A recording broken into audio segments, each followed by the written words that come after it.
Hello, Internet family. This is Anjanette Potter, and you are, I know that's horrible, you are listening to Monday Morning Quarterback.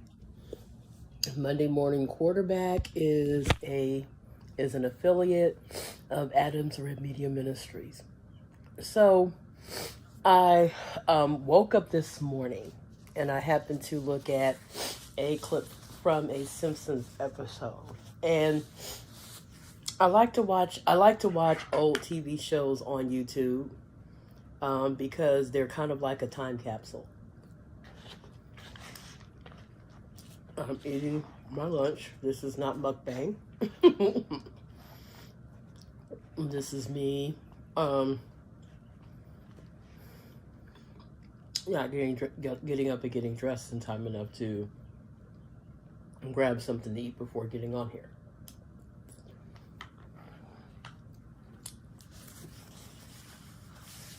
Which, when you run things,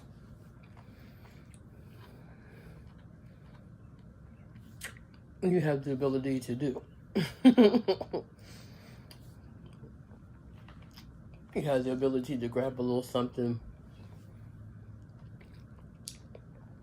to eat as you record, as you create content. And so I'm going to talk about two different episodes of TV that I looked at.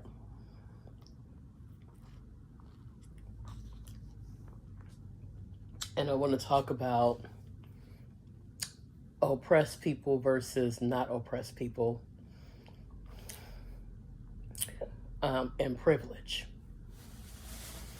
So we normally hear the word privilege applied to white privilege, male privilege, and then you have males who want to talk about female privilege, which I think is a bit of BS. I remember when I first heard Spike Lee say that it is impossible for black people to be racist.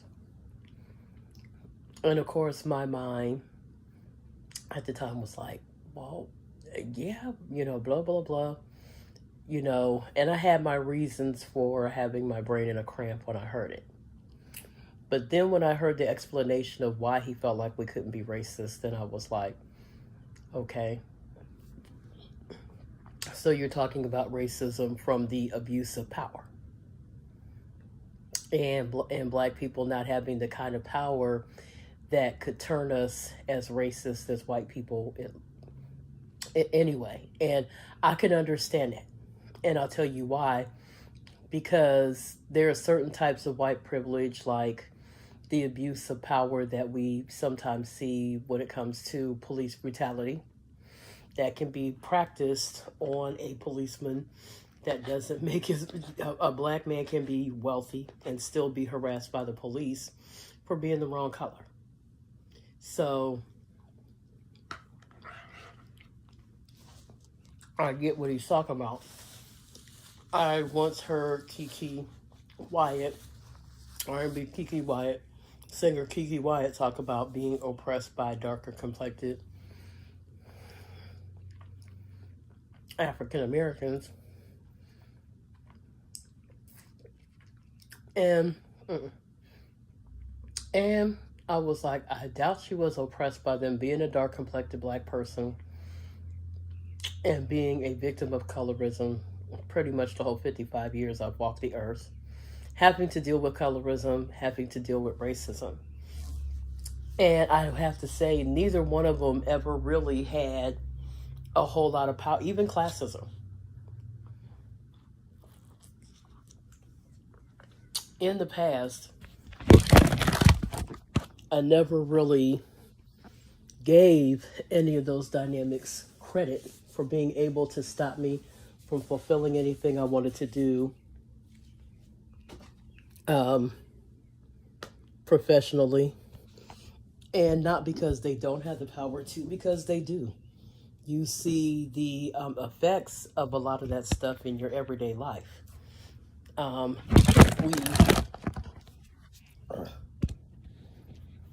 If none of that had any power, we would not still be arguing over straight versus natural hair. And natural hair on black women would not still be a political statement, when really it's a hair preference, but it's a political statement because of how people view black hair in its natural state.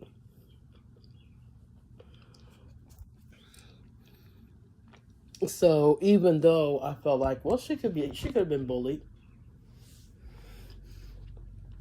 because I've been bullied.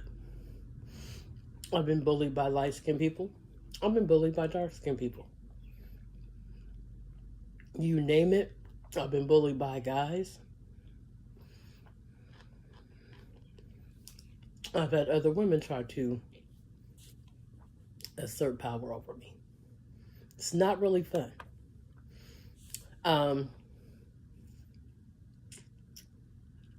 I talked about it because I was just like,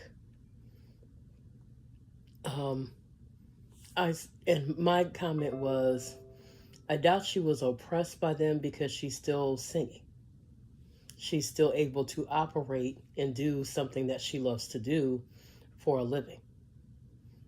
If their oppression was that tough, she wouldn't still be singing. And I said, as long as colorless black men have a say, she will always have a career. Okay, now that's just the realness of that. And the fact that many studies, there's been study after study after study that have shown that the closer you are in proximity to whiteness, the more privilege you have in this country. So lighter skin people of color, the closer you are to looking and being white, the more privileges you tend to have.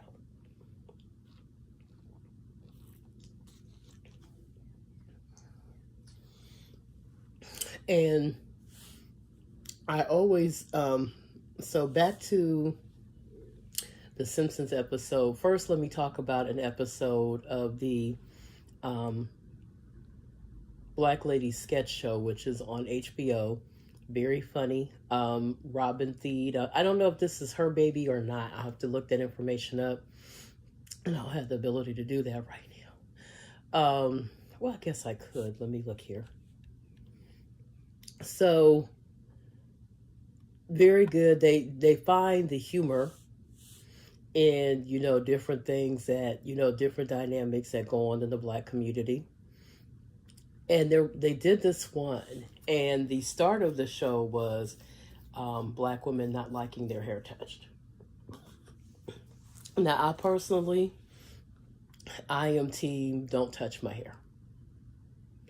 And I don't really care what white person thinks I'm being too sensitive because I don't want my hair touched. I don't want, as a general rule of thumb, I think that it's rude to walk up to strange people that you don't know and treat them like a petting zoo, because that's how that makes me feel. It makes me feel less human, because it's really a way of saying I don't respect, especially if you just walk up and do it. It's one thing to ask. Then I had the opportunity to go, I would prefer that you didn't do that. But what's really bad is when you're standing there and all of a sudden some strange hand comes and, touch your hair. And so they did an episode on that, and I thought it was interesting that, okay, so it was created by Robin Thede. I wondered about that. Go ahead, Robin. I ain't mad at you. She had a talk show there for a minute she had her own show. Lasted about a half an hour every night, and it was a really good show. And I really liked it. And so this is an observation. This is not even really a critique of the episode. This is more social commentary than anything.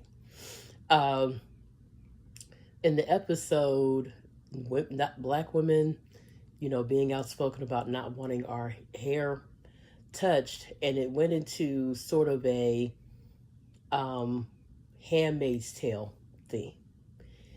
And so there's been a reoccurring theme here lately, that whenever people who have,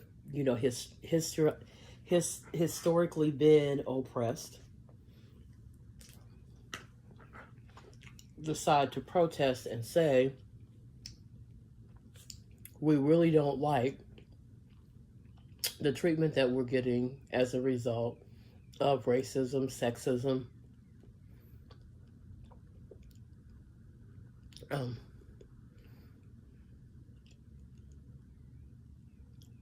that all of a sudden the group doing the oppression, by the way, Adams Media Ministry isn't going anywhere. The group who was guilty of the oppressive behavior will all of a sudden decide to cry oppression, as though respecting someone's right not to have random people's hands where you don't know. I don't know where your hands have been, all up in my hair, all of a sudden becomes the same as my people being owned and sold, my people being Jim Crowed, my people not being allowed to vote. Like, the two are not equal. And it's always funny to me when people who are the oppressor try to make those behaviors equal. They're not equal. Not equal by not even by a stretch. And I've been looking at the, protests and everything with the Roe v. Wade. Like I said before, when it comes to the fight for women's rights,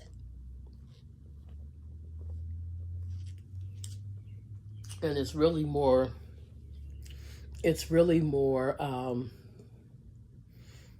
I'm starting to see by my own observations that the fight for civil and equal rights really should be the fight for human rights.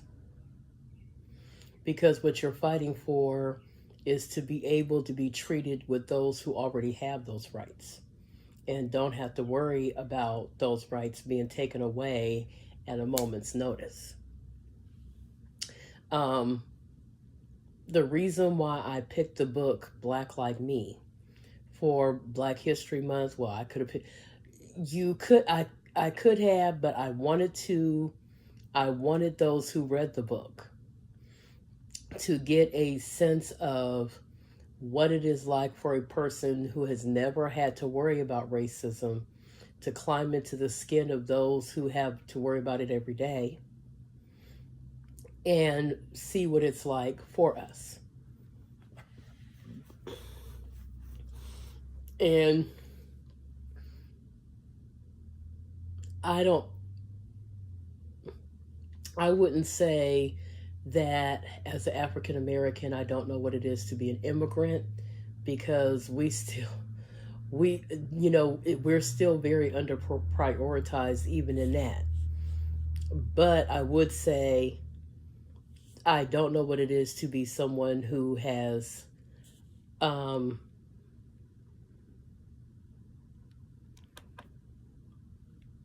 fresh from somewhere else. I'm several generations still here. Okay, I was not the direct. I'm a descendant of slaves. I'm a descendant of people who were brought here unwillingly on a boat. So I've had several generations to be here.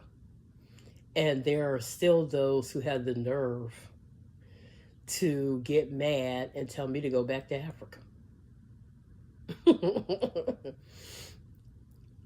To which I usually wind up replying, you don't really have the right to tell me where to go back to, because you are really not from here anyway. Because it's usually a white person saying it, and it's usually a white person that I have to remind. I don't know whether your people's descend from Ireland or England or wherever, but you're not from here either. So before you tell someone to go back to where you presume they are from, you might want to reckon with the fact that you are not really actually from here either. So, and since you are the descendant of people who more than likely stole or ripped off or took something that didn't belong to you to begin with, you might want to change that sentiment. And I did a podcast on why telling people to go back to where they come from is racist and not a cool sentiment to have.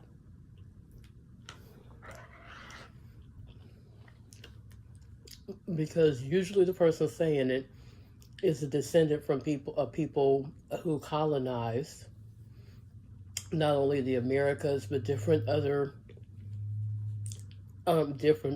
countries of color, and pretty much wreaked havoc wherever you went. So because of that alone, I'm saying to people who have gotten their rights by way of picketing, carrying signs, protesting, setting in, spending time in a jail cell, or any other protest that had to be launched in order for you to have even the basic rights that you have right now, you really need to be paying attention to this Roe v. Wade thing. I wish that as a born-again Christian that I could just say, oh, well, abortion is murder, and just it could be that cut and dried for me. But as a black Christian feminist, it is not that cut and dried for me.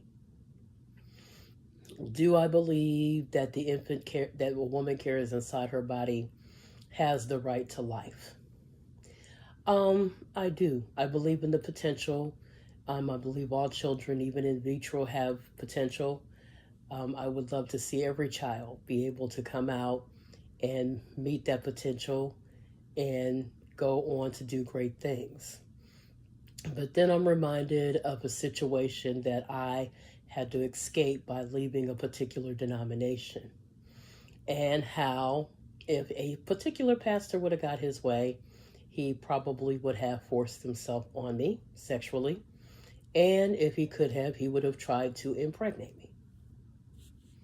And I had to answer somebody honestly at one point. And I said, had this man got his way and put a baby in me, I probably would have been ready to abort.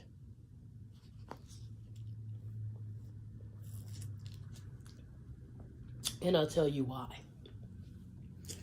Number one, I knew the character of this individual and the wife that he was married to. They weren't the nicest people, and they were from a family that was very, very manipulative and abusive emotionally and psychologically, like most cult members are.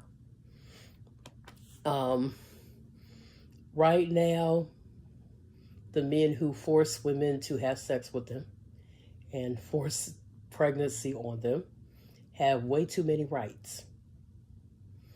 And unfortunately, if you know the nature of abusers, you know that abusers don't fight fair.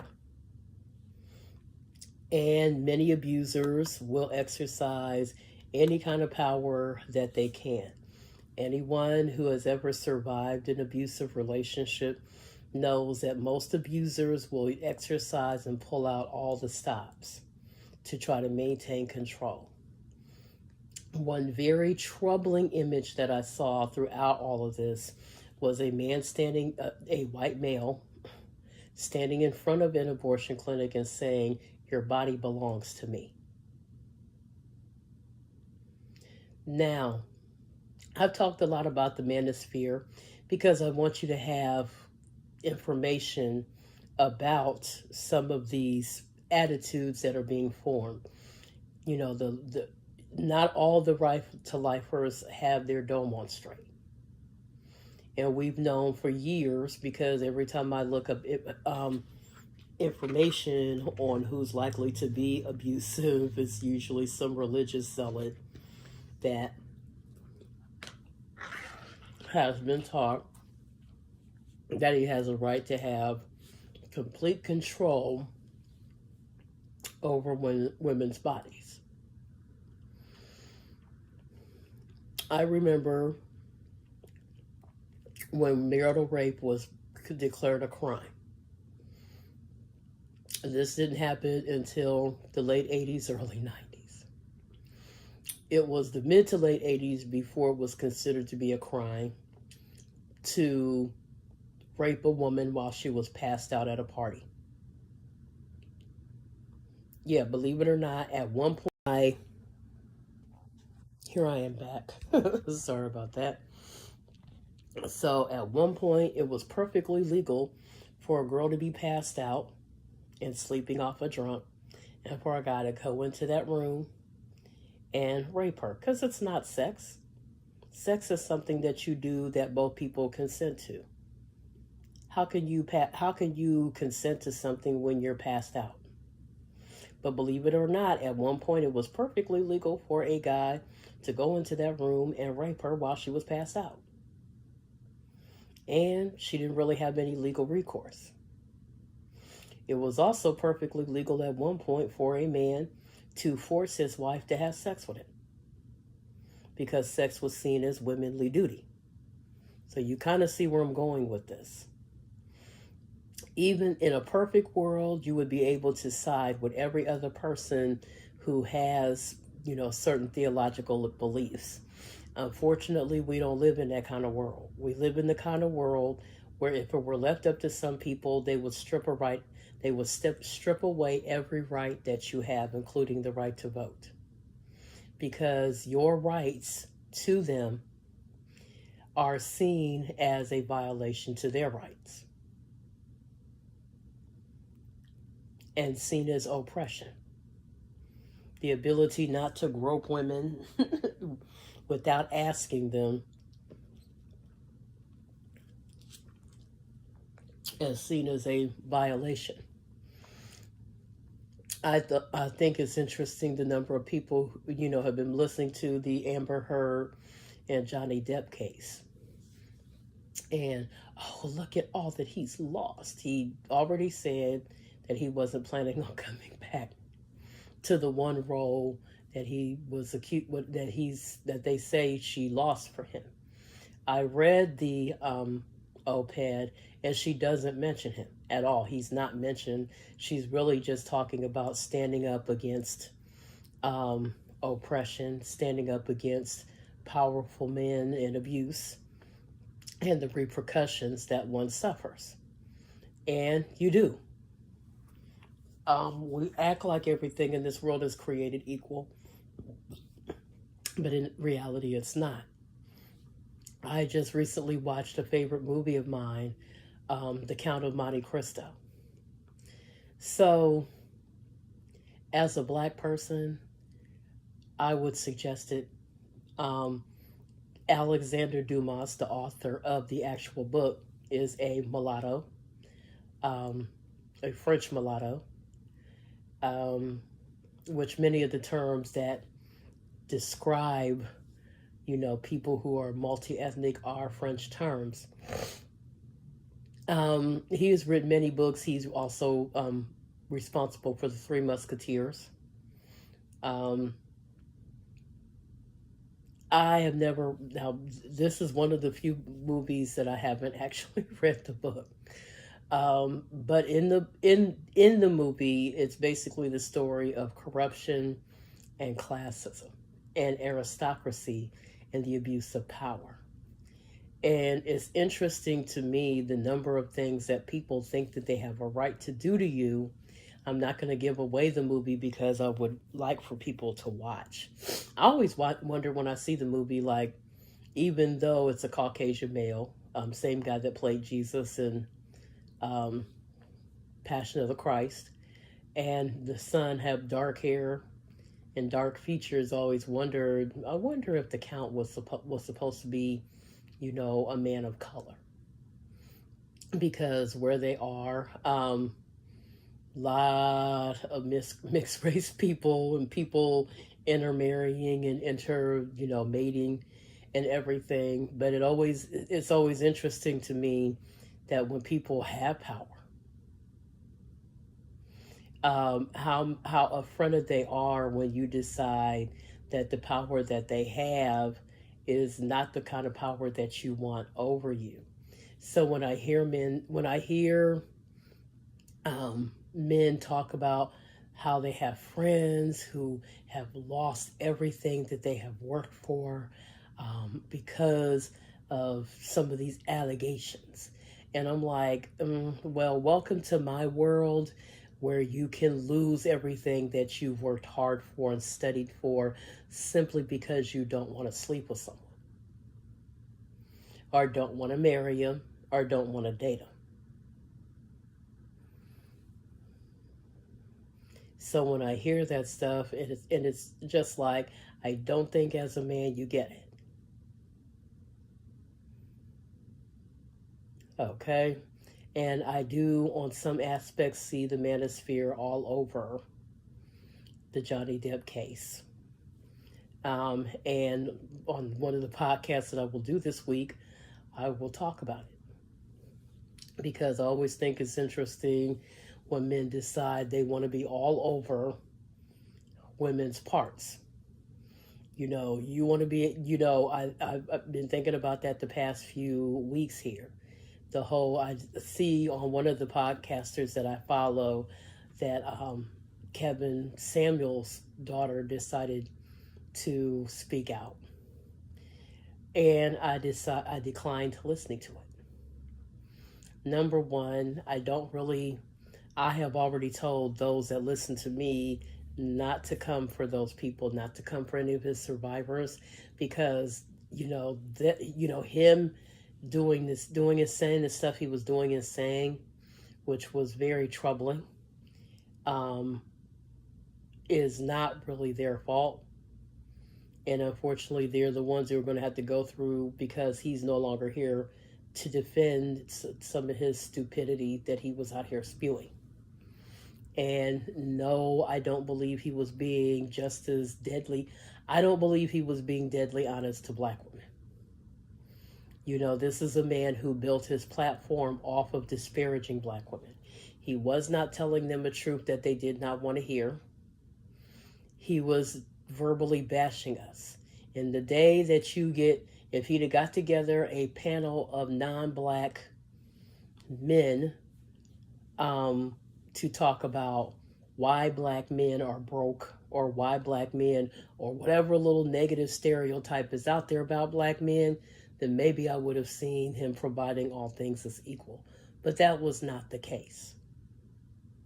And I've talked about this man way more than he deserves. I think I've heard more talk about this man since he's been dead than I ever heard alive. I did not subscribe to his YouTube channel for a reason.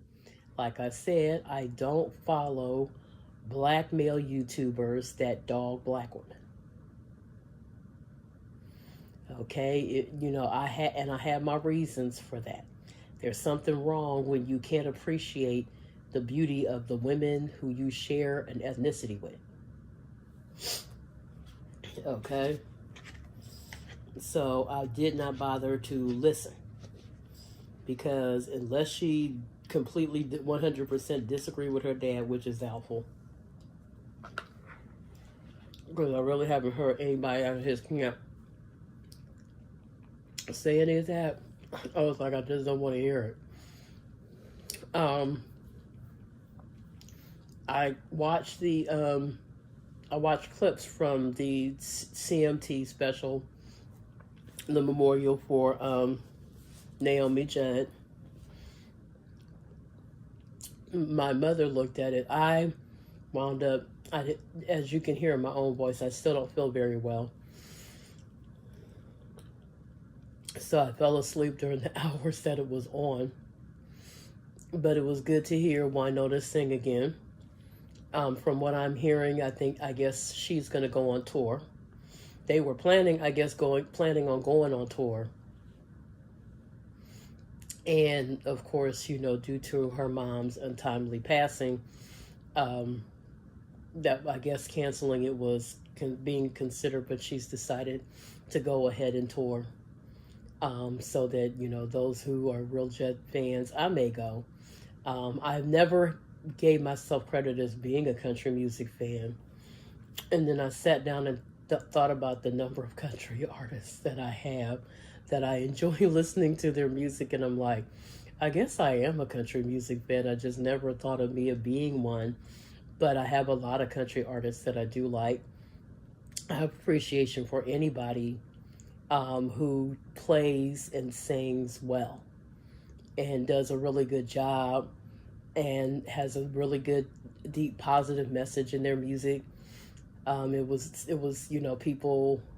It was nice. Like I said, it was nice to hear Wynonna sing again. She has an awesome voice. They're both very gifted, strong songwriters, very strong songwriters.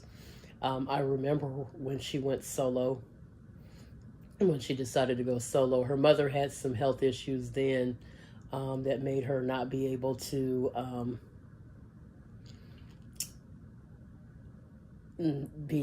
tour for much longer. So she had to set it out. And so Wynonna decided to go solo and had a very awesome solo career. Um, I always I always liked the two of them because the realness. They have never been shy. Like I said, they're a beautiful family. They've never been shy about their testimonies of different hurdles that they've overcome, all three of them, and everything. So it was really good to hear her sing again. It was good to hear many of the people that was singing with her. Also, a lot of country music veterans, people that have been in the business for a very long time. Um, and it was just really, really nice and very tear jerky in parts. Um, I hope after this, the sister Ashley and Wynonna will take, some type of rest and some type of mental health days in between everything that they're doing. Ashley has been very, very passionate about a lot of activism here lately. So I hope that they're finding time to rest and be good to themselves emotionally in between everything. In fact, I hope that for everyone who has lost somebody in this season, because I feel like I've had to do a lot of dedications here lately on Eclectic Music Geek. I'm always, and as always, I celebrated Stevie Wonder's birthday on another broadcast. And so it's always good to celebrate the life when the person is still living as well. Um, I will be Friday nights at noon, Fridays live at noon will be on this Friday. I will be honoring, in this coming Friday at midnight, I will be honoring our rock and roll inductees into the Rock and Roll Hall of Fame. I'm still putting that playlist together. It should be up and running by the time by Wednesday.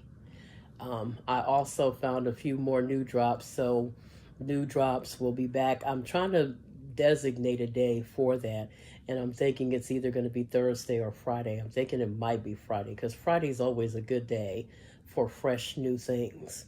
So I will also be back up teaching about salvation this Friday. Um, Most of my teachings about salvation, my Friday teachings will be on my qualified by Christ blog. I am now up to 14 blogs, but all of them are things that I find interesting. So, and things that I really like. Um, I I'm thinking about posting about some of the fights that they're having on Fight TV, which is where I normally watch the verses. So we're just going to see from what they said when I was looking at um, the verses for Cypress Hill and Onyx. Wasn't that good? I mean, like I said, I always thought of Be Real as my little Latin cutie.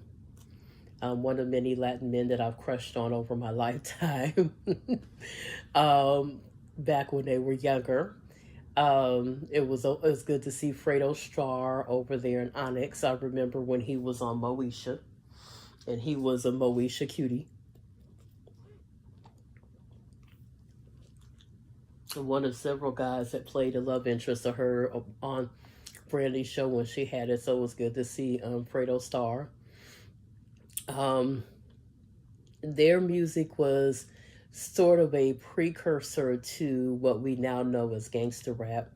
They rapped about the street. Cypress Hill was featured rather.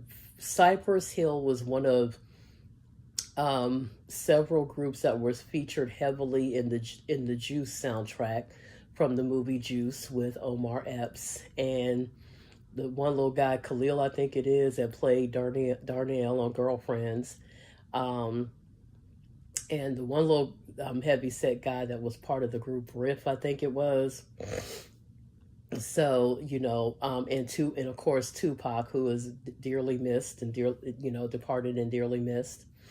Um, One of their early works. It was a very good movie. If you get a chance to watch it, I highly recommend seeing it.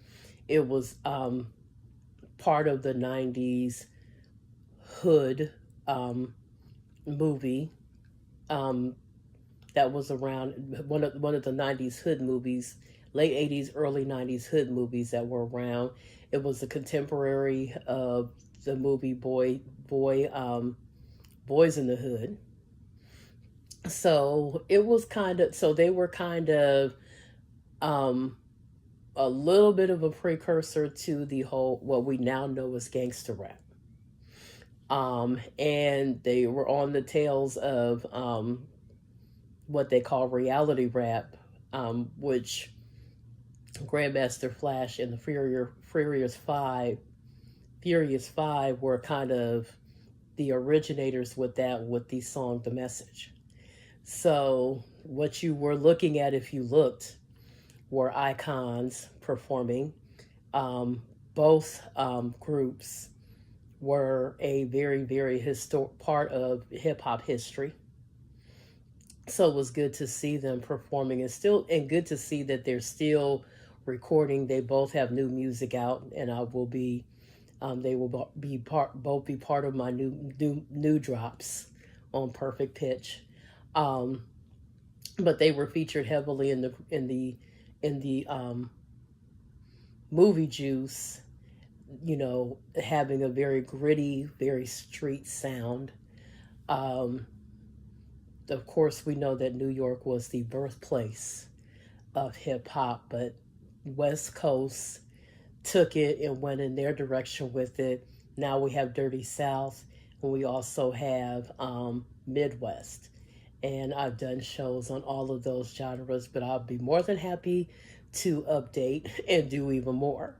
So I'm going to go ahead and get off here. But you guys enjoy your day. Adams Rib Media Ministry is going to be around forever. As long as I own it, I have the ability to make improvements on it without anybody papering me to death. One of my goals is to eventually be doing online ministry full time and not having to fool with an outside job. And not because of laziness, not because of not wanting to work, because this is work. It definitely is. There are many times when I get on my lives before you guys and don't always feel like recording anything. Okay, sometimes this is it's much work, but this is work that I'm passionate about and that I love doing. I love being able to share the gospel. I love being able to talk. I love being able to teach, and when I can, and pontificate about different topics. I love the exchange. I still am looking at my YouTube, and I cannot believe how many people are still discussing the Bobby DeBarge story that I did my review on. My movie reviews anymore are taking a shift because I'm more looking at the social commentary of a lot of movies anymore, because many people are ingraining the recent messages of YouTube and Black Lives Matter and different other hashtags. After reading the hashtags, like if you click on the hashtag, you can see everybody that's tweeted, and some of the stories, oh my God, are something else. I've also been looking at a lot of TikTok videos on YouTube. The one nice thing about YouTube is you can either watch news, you can watch movies. You know, I got to see Count of Monte Cristo for like free. You can watch free movies with ads if you want to be able, because you can always click on the ad, and you know, on the ones that you can click on, you can always click on the ad and go and have it go away. You don't have to sit through it. But if you want to watch some up-to-date movies, the newer movies, like some of the movies now are starting to be strictly in theaters, which I'm like, you just trying to get us off our couch and make us go into them theaters and pay more money. Okay. But, and you know, I understand it. Trust and believe. But, I will say, you can pretty much watch whatever you want, whatever you feel like you got time to look at. A lot of documentaries. I've become a very documentary. I've always loved documentaries anyway. So I like documentaries. Anything, you know, it's kind of a hodgepodge. I can see now why it was so addicting back in the day. So I'm still kind of resting a little bit from not feeling very well. I had a horrible cold this week, and so it was not, you know, very conducive to me. So, but I will be back up, and I hope to be back up and running this week. I will be recording some content this week. I have podcasts that I want to do because I still need to catch up on 31 Days of Motherhood. I think it's interesting that we decided to have that in time for Mother's Day, we are now discussing when motherhood should begin. So my, 31 days is not going to be just notables in a particular field. It is going to be topics that I think need to be discussed, or need to at least put something on your mind when you're talking about, like I said, the fight for human rights. Because that's basically what we're fighting for. The right to have the same rights as any other human being in this country. So as an African American, born again, feminist Christian, I have to think about the whole. And so I admonish you not to sleep on this whole Roe v. Wade thing. Because for me, it's kind of a turning back of the clock. Because there's other rights. And I'm going to talk about, I wasn't able, because of the app that I'm on right now, I was not able to look at...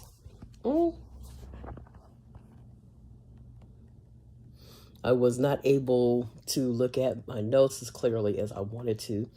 But there's an article about the feelings that the Black church has about this. And so I think I'm going to go ahead and do a podcast on that under the Manosphere. So you guys have a good day. Enjoy your day. I love all of you. Remember God first. Remember, do your job, do the diligence of an intercessor right now at this time. We need prophetic prayer warriors going in and hearing the word of the Lord, because there seems to be so much chaos, and you can't even really count on those who say they're a Christian right now at this hour, because there's so many false teachings and false religions coming forward and showing themselves right now. So you have to be really, really, truly, and the Holy Spirit is never going to lead you contrary to God's word. Just remember that. So I love all of you, and I will see you this Friday if I don't talk to you before then. You have a good one. Bye-bye.